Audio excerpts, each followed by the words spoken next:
The clatter of dishes echoed through the diner. Grease popped on the grill, and the smell of bacon clung to Adanna Carter's clothes. She was 25 and working her second shift of the day, balancing a tray of burgers as though her life depended on it. Her life did depend on it, in a way. "Table 6 wants extra ketchup, honey," her manager called, barely looking up from the register. Adanna nodded, plastering on her customer service smile. Her feet throbbed, her back screamed, but she powered through. Every tip, every dollar, went into her savings jar, the dream jar, she called it. When the last customer left, it was nearly midnight. Her coworkers headed to bars or went home to Netflix. Adanna drove her beat-up Honda Civic to her small apartment, headlights flickering against cracked pavement. Inside, the place smelled faintly of vanilla and cinnamon.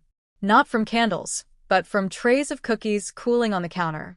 She slipped off her diner apron only to tie on another one. Out came the flour, sugar, butter. She baked until dawn, her eyes heavy but her spirit fierce. As she slid trays into the oven, she whispered, "One day, this won't be in my kitchen. One day, it'll be in my bakery." And in her mind, she saw it. Sunlight spilling through glass windows, the air warm with coffee and bread. Customers chatting at little wooden tables, children biting into croissants. And above the door, her name carved proudly, Sunrise Bakery, Adanna Carter, owner. The dream was what kept her alive. 3 years passed in sweat and sacrifice. While friends bought new outfits, Adanna patched hers. When they went to Cancun for spring break, she stayed behind, saving every dime. Her Honda rattled down the highway, but she refused to trade it in. She skipped dinners out, ignored Black Friday deals, and laughed off being called cheap. But quietly, she watched her savings grow. $5,000, $20,000, $40,000. On a quiet evening, she opened her bank app and froze. Her breath caught in her throat. $60,000. Tears blurred her vision. She had done it. She had enough to take the first step, a down payment on a small shop, equipment and inventory. She clutched her phone to her chest, whispering through tears, "Thank you, God. I did it." She invited her parents over for dinner that weekend. She cooked their favorite stew and laid out fresh bread rolls she had baked. She wanted to make the night special. Her parents sat across from her, beaming at the food. "This is delicious," her mother said. Adanna's heart hammered.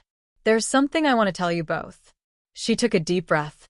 "I've been saving for 3 years, working 2 jobs, baking on the side, cutting every corner. And now, I've saved $60,000. Enough to start my bakery." She waited for smiles, for claps. For her father's proud, "That's my girl." But silence settled instead. Her father cleared his throat, his expression unreadable. Her mother gave a half smile, but then sighed. "That's wonderful, sweetheart," her mother said slowly. "But your sister is in trouble right now. Ngozi's behind on her bills. Her credit cards are maxed out. Maybe you could help her out with that money." The words cut deep. Adanna blinked. "Help her with my business savings?" Her father nodded. "Family comes first." Ngozi was sprawled on the couch, scrolling her phone. Designer purse at her side, nails freshly done. She didn't even pretend to look embarrassed. $60,000? That's barely anything, Addie. But it'll help. You can always save again. You're good at that. Adanna's mouth fell open. "Ngozi, I worked 3 years for that." Her sister smirked. "Yeah, and I worked 3 years on my brand. If I lose my apartment or my car, it ruins everything. You'll figure it out again, you always do." That night, Adanna lay in bed staring at the ceiling. Tears streamed silently into her pillow. She thought of the greasy diner floors she scrubbed, the nights she skipped meals, the clothes she wore until they tore. Every sacrifice she made for this. And now, her parents wanted her to hand it to Ngozi as if it were nothing. Family comes first. The words burned like acid. But another thought rose, sharper and stronger. What about me? The next morning, Adanna walked into her bank. She sat down across from the teller, her hands trembling. I'd like to move all my savings into a 1-year CD account, she said. Lock it. No one touches it. Not even me, unless I pay a penalty.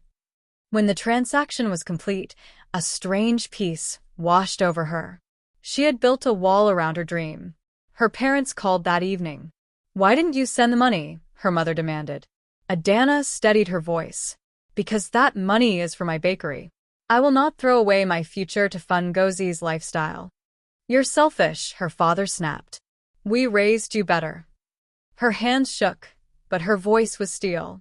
If protecting my dream makes me selfish, then I'll wear it. But I will not be used. The fallout was swift. Ngozi posted cryptic messages on Instagram. Funny how blood means nothing when money's involved. Her parents stopped inviting Adanna to Sunday dinners. For weeks, she felt the loneliness press in. She cried some nights, wondering if she had made a mistake. But every morning, she reminded herself, I'm not just saving money. I'm saving myself. With her savings secured, she found a little shop on a busy Atlanta street. It was dusty, with peeling paint and old tiles, but she saw its potential. She scrubbed the floors, painted the walls, bought secondhand tables, and assembled ovens herself with YouTube tutorials. She worked late into the night, collapsing on the floor sometimes, but smiling through exhaustion. When she hung the wooden sign over the door, Sunrise Bakery, her hands shook. Her dream was becoming real. On a crisp Saturday morning, she unlocked the doors for the first time. The smell of bread and cinnamon rolls drifted into the street. Neighbors peeked in. Is this new? A woman asked. Yes, Adanna said, smiling nervously. By noon, a line stretched outside. Bloggers posted photos, customers raved, and tips overflowed the jar. Adanna stood behind the counter, flour dusting her apron, tears welling. She whispered to herself, I did it. Weeks later, her parents walked into the bustling bakery. They sat at a corner table, quiet as they watched customers laugh and sip coffee. Adanna served them herself, croissants, bread, and steaming tea. I forgive you, she said softly. But things are different now. I'll help when I choose, not when I'm pressured. My boundaries stand. Her parents exchanged a look, guilt clouding their faces. Ngozi arrived months later, her once glittering Instagram dim. The luxury apartment was gone, the car repossessed. She looked tired, bitter, and smaller somehow. So, you gonna bail me out or not? She asked, arms crossed. Adanna shook her head. Not with money. But if you want work, I'll give you a job here. At first, Ngozi scoffed. Me? In an apron? But as bills piled and options ran out, she returned. She started wiping tables, running the register, carrying trays. Customers didn't care about her brand. They cared if their coffee was hot and their bread fresh. Slowly, she learned the dignity of work. For the first time, she earned instead of consumed. Months later, Sunrise Bakery thrived. Customers loved Adanna's pastries, but even more, they loved the warmth she poured into the place. Her parents became regulars, quieter, more respectful. Ngozi softened, bit by bit, shaped not by money, but by the discipline of labor. Adanna had forgiven, but more importantly, she had drawn boundaries. And those boundaries didn't destroy her family. They redefined it.